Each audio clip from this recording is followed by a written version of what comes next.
மீண்டுமாக நேற்று வரை நிகழ்ச்சியில் சந்திப்பதில் மிகுந்த சந்தோஷம். இந்தோனேஷியாவில் 7 புள்ளிக்கு மேலே மிகப்பெரியதான ஒரு பூமி அதிர்ச்சி நடந்திருக்கு. சுனாமி அலர்ட் கொடுத்துருக்குறாங்க. இன்னொரு பக்கம் அமெரிக்காவில் பெட்ரோல் விலையெல்லாம் ரொம்ப ஹைப்பாக இருக்குது. இன்னொரு பக்கம் உலகளாவிய பிலிப்பைன்ஸ் போன்ற நாடுகளில் லாக்டவுன் எமர்ஜென்சி போட்டிருக்கிறாங்க.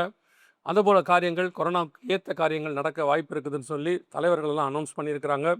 இப்படி உலகளாவிய மிகப்பெரியதான பரபரப்புகளுக்கு இடையே தான் இந்த நேற்று வரை நிகழ்ச்சியை நம்ம பார்க்க போகிறோம். வாங்க நேற்று வரைக்குள்ளே போகலாம். முதலாவதா மிக முக்கியமாக இந்த வார் நியூஸ் தான் நம்ம பார்க்க போகிறோம்.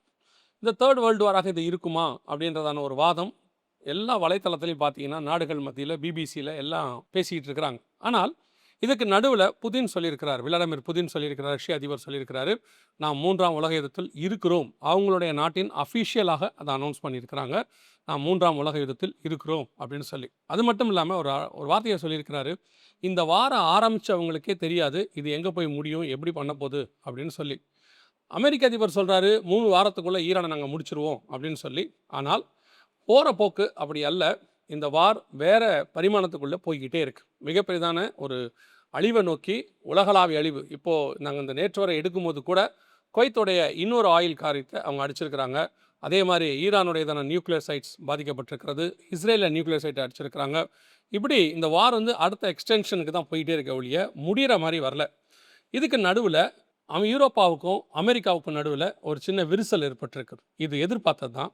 இந்த விரிசல் எதை நோக்கி போகும், இது என்ன ஆகுங்கிறது தான் அடுத்த பாயிண்ட்டாக நம்ம பார்க்க போகிறோம்.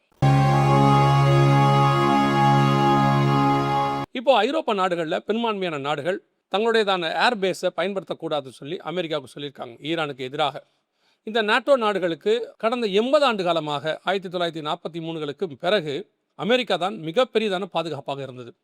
அதாவது சைனாவோ ரஷ்யாவோ இந்த ஐரோப்பா நாடுகள் அடிக்காதபடிக்கு ஒரு பெரிய ஆர்மி பலத்தை இவங்க தான் கொடுத்தாங்க. அமெரிக்கா அதுக்காக நிறைய செலவு பண்ணியிருக்குது. இப்போது அமெரிக்கா தன்னுடைய ஏர்பேஸை யூஸ் பண்ணக்கூடாதுன்னு சொல்லி யூரோப் சொல்லியிருக்கு. எதனால் இந்த காரியம் அப்படின்னு சொல்லி பார்க்கும்போது, ட்ரம்ப் செகண்ட் டைம் வந்ததுலேருந்து யூரோப்புக்கும் ட்ரம்ப்புக்கும் ஒத்து போகலை. இந்த கிரீன்லாண்டு விஷயத்தில் ஒத்து போகலை. அப்பத்துலேருந்தே அவங்க சொல்லிகிட்டே இருக்காங்க, ஐரோப்பாக்கு ஒரு தனி இராணுவத்தை உருவாக்கணும் அப்படின்னு சொல்லிட்டு இருக்கிறாங்க. இதெல்லாம் உலக பிரகாரமான நியூஸ். இதுக்கு பின்னாடி இருக்கக்கூடியதான வேதாகமத்தினுடைய காரியம் என்ன அப்படின்னு பார்த்தீங்கன்னா, அமெரிக்காவினுடைய வீழ்ச்சி ஆரம்பிச்சிருச்சு அப்படின்னு நம்ம ரொம்ப வருஷமாக சொல்லிகிட்டு இருக்கிறோம். இப்போது அமெரிக்கா ஒதுக்கப்படுகிறது. ஈரானையே அவங்களால ஒன்றும் செய்ய முடியாத இடத்துக்கு போயிட்டு இருக்கும் போது இதுக்கு நடுவில் ஐரோப்பா விரிசல் விழுது. நம்மளோட கணக்கின்படி, வேதத்தின் கணக்கின்படி சமுத்திரத்தில் ஒரு மிருகம் எழும்பி வரணும், அது ஐரோப்பியன் யூனியன் என்று சொல்லி பார்க்குறோம். இப்போ ஐரோப்பியன் யூனியன் எழும்பி வருகிறத நம்ம பார்க்குறோம். ஐரோப்பா சொல்லுது எங்களை நாங்கள் பார்த்துக்குறோம் அப்படின்ட்டு. அது மட்டுமல்ல, கொஞ்சம் கொஞ்சமாக இப்போ அமெரிக்கா ஓரங்கட்டப்படுகிறது.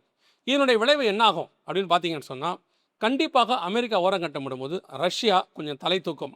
ஒரு பத்திரிகையில் பார்த்தேன், இன்றைக்கி உலக அளவில் வேல்யூபிள் ஆனால் ஒரு தலைவர் இருக்கிறார் அப்படின்னா புதின் தான் அப்படின்னு சொல்லியிருக்கிறாங்க. காரணம் என்னென்னா, ஐரோப்பாவுக்கு கேஸ் கொடுக்கறதுலேருந்து அது மட்டும் இல்லாதபடிக்கு பல விஷயங்களில் புதினுடைய முடிவு ரொம்ப முக்கியமாக இருக்கிறது அப்படின்னு சொல்லி நம்ம பார்க்குறோம். ஸோ புதின் தான் வேல்யூபிள் தலைவர் அப்படின்னு சொல்கிறாங்க. ஒருவேளை புதின் உக்ரைனை அடிக்க முயற்சி பண்ண, தன்னுடைய நாடை எக்ஸ்டென்ஷன் பண்ண போகும்போது, ஏன்னா புதினுக்கு ஏற்கனவே ஒரு எண்ணம் உண்டு, ஒருங்கிணைந்த ரஷ்யா அப்படின்னு ஒன்று இருந்துச்சு அவர் வர்றதுக்கு முன்னாடி. ஃபெரஸ்டோரிக்கா அப்படிங்கிறதான ஒரு சட்டத்தின் மூலமாகத்தான் மிகைல் கார்பச்சோவ் அவருடைய காலத்தில் ரஷ்யா துண்டு துண்டாக போச்சு. அதுக்கு பிறகு எல்சின் வந்தார். அதுக்கு பிறகு புதினுக்கு மீண்டும் அந்த ஒருங்கிணைந்த ரஷ்யா உருவாக்கணுன்றது ஒரு கனவு. இப்போ அதுக்கான நல்ல சாத்தியக்கூறு அமைஞ்சிருக்கு. ஒருவேளை புதின் மீண்டும் அந்த ஒருங்கிணைந்த ரஷ்யா உருவாக்கும் போது உக்ரைன், தஜிகிஸ்தான், உஸ்பெகிஸ்தான் இதெல்லாம் ஒன்றா அவர் சேர்க்கணும். அப்படி வரும்போது ஐரோப்பா கண்டத்துக்கு உள்ளே அவர் நுழைய வேண்டியவர். அன்னைக்கு ஐரோப்பா அவரை எதிர்க்கணும். அன்னைக்கு ஐரோப்பா ஒரு வல்லரசாக மாறும். அதற்கான சாத்தியக்கூறுகள் இப்போ வந்துகிட்டு இருக்கு. இதை ஒட்டி வேதத்தின்படி எசேக்கியேல் 38-39 படி ரஷ்யாவும் இஸ்ரவேலும் மோதணும். இதற்கான வாய்ப்புகள் சாத்தியக்கூறுகள் இருக்குதா அப்படிங்கிறதா அடுத்த பாயிண்டாக பார்க்க போகிறோம். இப்போ ரஷ்யா உக்ரைன் பிரச்சனை இல்லை. ரஷ்யா இன்னும் உக்ரைன் கிட்ட நிறைய பிரச்சனையில் இருக்குது. உக்ரைனை ஜெயிக்க முடியாத நிலைமையில் இருக்குது அப்படின்னு சொல்லி எல்லாரும் பார்த்துக்கிட்டு இருக்காங்க. அதுக்கு ஒரு பெரிய ரீசன் உக்ரைன் இருக்கக்கூடிய ட்ரோன் தடுப்பு காரியங்கள். இப்போ இஸ்ரேல் என்ன பண்ணியிருக்கு, ஈரான்ட்டு தப்பிக்கிறதுக்கு உக்ரைன்ட்டு அந்த ட்ரோனை கேட்டிருக்கிறாங்க. இப்போது ஈரானில் இருக்கக்கூடியதெல்லாம் ரஷ்யா வெப்பன்ஸ். ரஷ்யாவுடைய வெப்பன் ஈரானில் இருக்குது, உக்ரைனுடைய வெப்பன் இஸ்ரேல்கிட்ட வருது. இப்போ ரெண்டும் மறைமுகமாக சண்டை போட்டிருந்தவங்க நேரடியாக சண்டை போட ஆரம்பிக்க போகிறாங்க. இப்போ இதில் ஒரு நியூஸ் படி ரஷ்யாவுடைய எல்லா ஆயுதங்களும் ஈரானுக்கு சப்போர்ட்டாக வருகிறது. ஒரு பக்கம் சைனாவும் வருகிறது. ஆட்டோமேட்டிக்காக ரஷ்யா இஸ்ரேலுக்கான நேரடி மோதல் ஆரம்பிக்கிறதுக்கான வாய்ப்புகள் நிறைய போயிட்டே இருக்கு. ஏதோ ஒரு இடத்தில் இது ட்ரிகர் ஆகும். அமெரிக்கா ஒதுக்கப்படும், கல்ஃப் நாடுகள் எல்லாம் அப்படியே ரஷ்யா பக்கம் சேரும். இப்போ திடீர்னு பார்த்தீங்கன்னா இஸ்ரேல் என்ன பண்ணியிருக்கு, பாலஸ்தீனர்களுக்கு தூக்கு தண்டனை விதிச்சிருக்கு. அதாவது உள்ளுக்குள்ள அத்துமீறி நுழையிறவங்களுக்குலாம் தூக்கு தண்டனை. இது கல்ஃப் நாடுகள்லாம் எதிர்க்குது. ஏற்கனவே கல்ஃப் நாடுகளுக்கு அமெரிக்கா மேலே ஒரு அதிருப்தி இருக்குது, இந்த விஷயத்தில் அமெரிக்கா நம்மளை பாதுகாக்கலை அப்படின்னு சொல்லி. ஸோ இப்போ ஆட்டோமேட்டிக்காக ரஷ்யா பக்கம் திரும்ப பாலஸ்தீன இஷ்யூவில் கல்ஃபுக்கு ஆதரவாக ரஷ்யா நுழைய ஆட்டோமேட்டிக்காக இது ரஷ்யா இஸ்ரேல் பிரச்சனையாக மாற நிறைய வாய்ப்பு இருக்குது. இனி போக போக தான் இந்த விஷயங்கள் எல்லாமே தெரியும். வேதத்தை சொன்ன தீர்க்க தரிசனத்தினுடைய பின்புலத்துக்கு நேராக தான் இது எல்லாமே போயிட்டுருக்கு. ஒரு வார் ஆரம்பிக்கிறது எங்கே வேணாலும் இருக்கலாம், அது எங்கே வேணாலும் போய் முடியும். ஆனால் இப்பொழுது நீங்கள் பார்த்தீங்கன்னு சொன்னால் இந்த வார் கொஞ்சம் கொஞ்சமாக அதை நோக்கி தான் போய்கொண்டே இருக்கிறது. எல்லாருமே அமெரிக்கா ஈரான்னாக ஃபோக்கஸ் பண்ணிகிட்டு இருக்கிறாங்க. அது இஸ்ரேல் ரஷ்யாவாக மாறும். அந்த இடத்துல தான் இந்த வார் போகும். இதனுடைய அப்டேட்ஸ், இனி நடக்க போகிற காரியங்கள் எல்லாவற்றையும் கத்தருக்கு சித்தமானால், வருகை தாமதிக்குமானால் உங்களுக்கு இதை பற்றி நாங்கள் கொண்டு வரோம். நம்ம அடுத்து இன்னொரு மிக முக்கியமான விஷயத்தை பார்க்க போகிறோம்.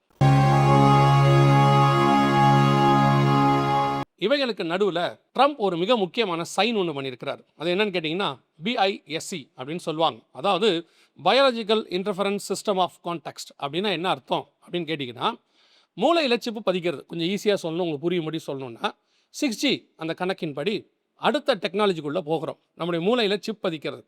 நமக்கு தெரியும், வெளிப்படுத்தல் 13:16 படி வலது கையில் நெத்தியில் தான் சிப் பதிக்கணும். இப்போ அதே மாதிரி மூளையில் சிப் பதிக்கிறதுக்கு ஒரு சைன், அனுமதி கொடுக்கறதுக்கான அந்த சைனை அவர் பண்ணியிருக்கிறார். ஏற்கனவே பில்கேட்ஸ் இப்போது கென்யாவில் பிள்ளைகள் கையில் இதை பதிக்கிறதாக, அதாவது கையில் பதிக்கிறதாக ஒரு நியூஸ் வந்துக்கிட்டே இருக்கு.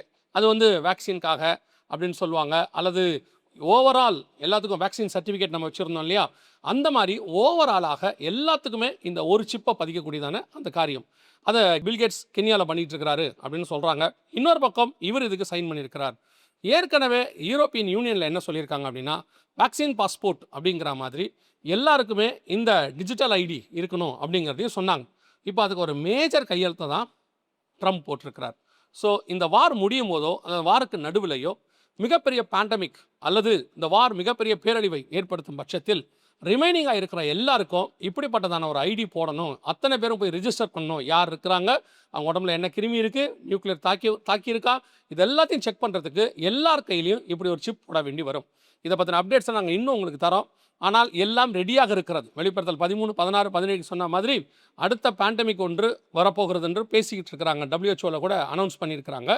அதன் கணக்கின்படி வரும்பொழுது வலது கைக்கும் நெத்திக்குமான சிப்பு தயாராக இருக்கிறது. இதை ஒட்டி கடைசியாக இன்னும் ஒரு காரியத்தை பார்த்துட்டு நம்ம இந்த நேற்று வரையை முடிக்க போகிறோம்.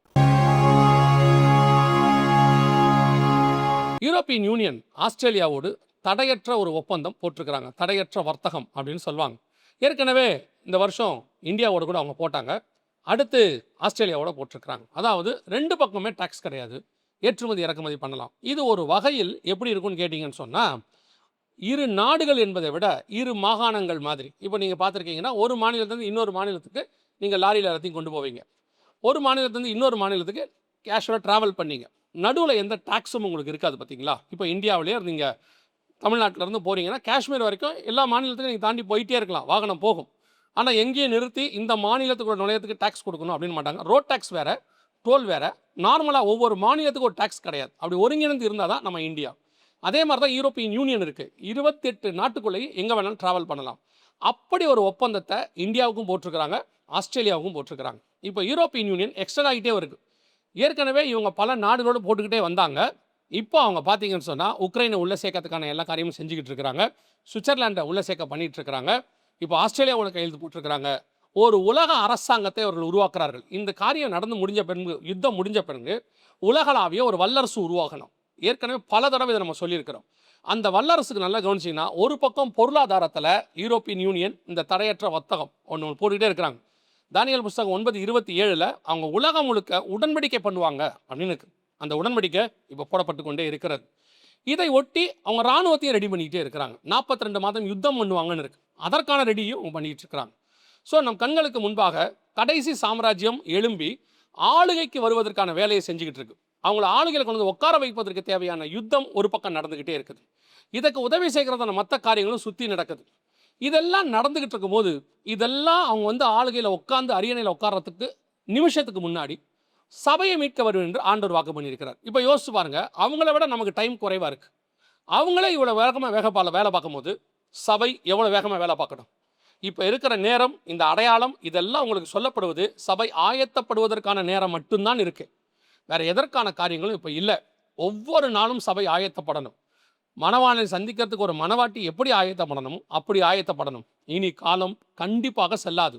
இந்த வருகிற ஒவ்வொரு நாளுமே நமக்கு கிரேஸ் பீரியட் மாதிரி. சபை ஜெபத்திலும் உபவாசத்திலும் தரித்திருந்து மணவாளை நோக்கி பார்க்க வேண்டிய இடத்துக்கு நாம் வந்துட்டோம். வருகை தாமதிக்குமானால் மீண்டும் இன்னொரு நெட்வொர்க் நிகழ்ச்சியில் உங்களை சந்திக்கிறோம். God bless you.